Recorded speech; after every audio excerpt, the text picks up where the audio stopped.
उड़ीसा की राजधानी भुवनेश्वर के इसी पैरेड ग्राउंड में, जिसका नाम अब इंदिरा गांधी पार्क है, वहीं 30 अक्टूबर 1984 की शाम 6 बजे उन्होंने अपना ये भाषण दिया था।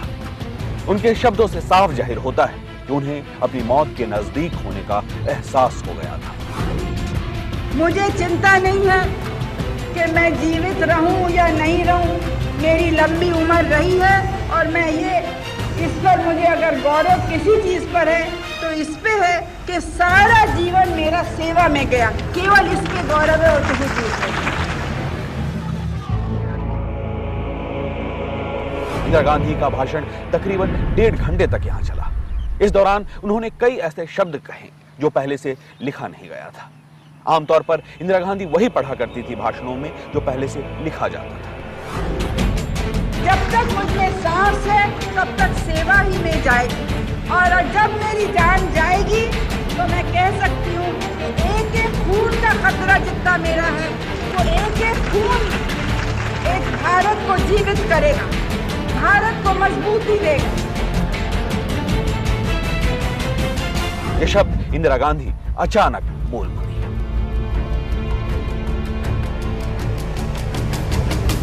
After Operation Blue Star, my mother-in-law knew that she was going to be killed. She knew that her days were numbered.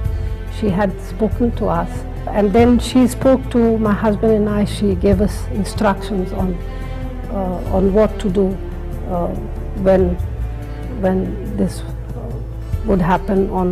She gave us instruction on her funeral, on what she wanted to be done.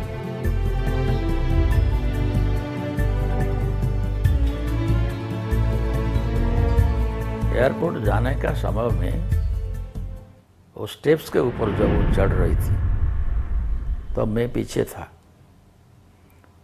और उनको विदा देने के समय में मैंने कहा, इंदिरा जी मैं आपसे मिलने के लिए दिल्ली जाऊंगा। तो ठीक है, याद रखो जब मैं रहूंगा।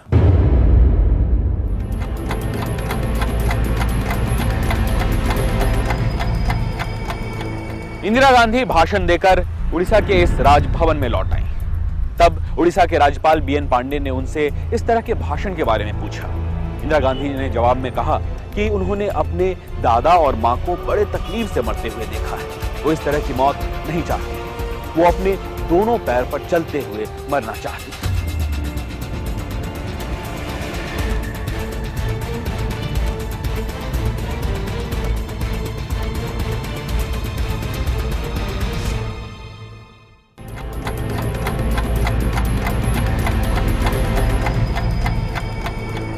बीएन पांडे और इंदिरा गांधी के बीच चल रही ये बातचीत अचानक थम गई जब यह खबर आई कि इंदिरा गांधी के पोते राहुल गांधी और पोती प्रियंका गांधी के सेंट कोलंबस स्कूल से घर लौटते वक्त एक एक्सीडेंट हो गया। एक्सीडेंट मामूली सा था, किसी को कोई चोट भी नहीं आई थी। फिर भी इंदिरा गांधी उड़ीसा दौरा को रद्द कर दिल्ली लौटने के लिए जोर देने लगी और आखिरकार भुवनेश्वर एयरपोर्ट रवाना हो गई दिल्ली वापस जाने।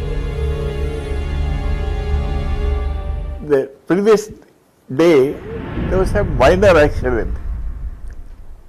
The escort car in which Priyanka and Rahul were traveling to the school was involved in an accident.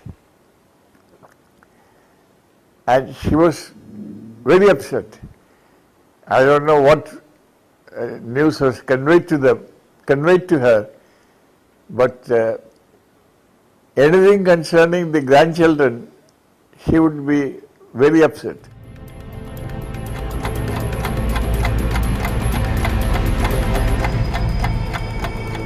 Bhubaneswar Indira Gandhi के लिए हमेशा अशुभ साबित हुआ। देश के पहले प्रधानमंत्री और उनके पिता पंडित जवाहरलाल नेहरू को जनवरी 1964 में पहली बार दिल का दौरा यही पड़ा। इसके बाद 1967 में लोकसभा चुनाव प्रचार के दौरान इंदिरा गांधी पर यहीं पर पत्थर फेंके गए, जिसमें उनकी नाक की हड्डी टूट गई।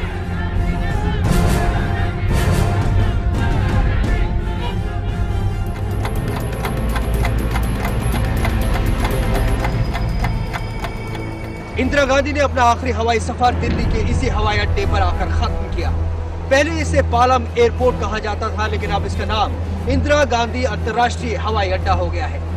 रात 10 बजे भुवनेश्वर से आने के बाद इंदिरा गांधी यहां से अपनी गाड़ी से एक सफदरजंग रोड यानी अपने निवास के लिए रवाना हो गई।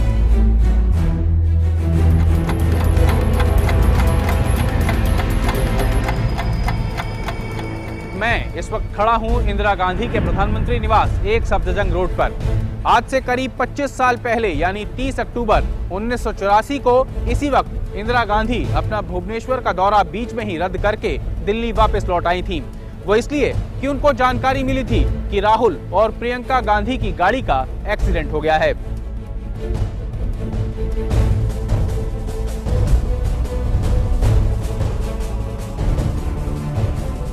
अभी हम जिस कमरे में मौजूद हैं उस वक्त ये कमरा राजीव गांधी और सोनिया गांधी का था, जिसमें ये दोनों अपने दोनों बच्चों राहुल और प्रियंका के साथ रहते थे।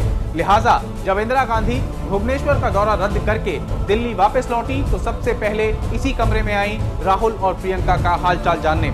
लेकिन तब तक काफी देर हो चुकी थी और दोनों बच्चे सो चुके थे। लेकिन सोनिया गांधी ने इंदिरा गांधी को बताया कि घबराने की कोई बात नहीं है, सब ठीक है।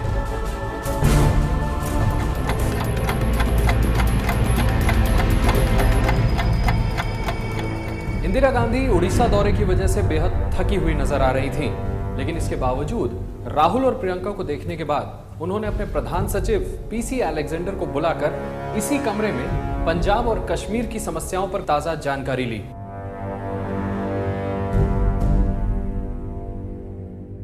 She was in number 1 Safdarjung Road. I was in number 27 at the end of the Safdarjung Road. It took only 3 minutes for me to reach her house. So I waited for the call and I got the call that she is ready to meet me.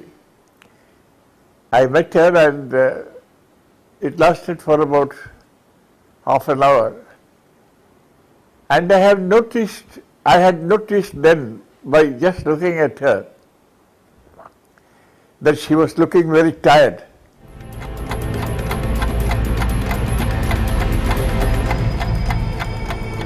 PC Alexander से बात करने के बाद इंदिरा गांधी ने अपने निजी सचिव are के धवन को बुलाया और अगले दिन सुबह अपने ऊपर बन रही बीबीसी की डॉक्यूमेंट्री के डायरेक्टर और मशहूर हॉलीवुड एक्टर पीटर उस्तिनोव को इंटरव्यू, रात को प्रिंसेस एने के साथ डिनर और यमन की यात्रा से लौट रहे राष्ट्रपति ज्ञानी जैल सिंह को एयरपोर्ट पर रिसीव करने के अलावा दफ्तर के सभी कार्यक्रमों को रद्द कर देने के लिए कहा। शायद उस दिन वो अपना ज्यादातर वक्त अपने परिवार के साथ बिताना चाहती थी। रात को 30 रात को दिल्ली से लौटी थी। हर प्रातः सुबह वो जनरल पब्लिक से मिलती थी, लेकिन उनका ये आदेश था कि यदि जब भी वो किसी फॉरेन टूर से रात को देर से आए तो दूसरे दिन सुबह उनकी कोई अकबर रोड पे एंगेजमेंट नहीं होनी चाहिए। तो इसलिए 31 तारीख को और कोई एंगेजमेंट नहीं रखी गई थी। उस सिनफ को जो थे उनके बारे में जो फिल्म उनके ऊपर बना रहे थे उनको स्वयं इंदिरा जी के कहने के मुताबिक दिया गया था। जब इंदिरा जी लौटी तो एयरपोर्ट पे उन्होंने कहा कि ये जो प्लेन में इंटरव्यू हुई है ये ठीक नहीं हुई है, इससे फिर से दोहराना होगा।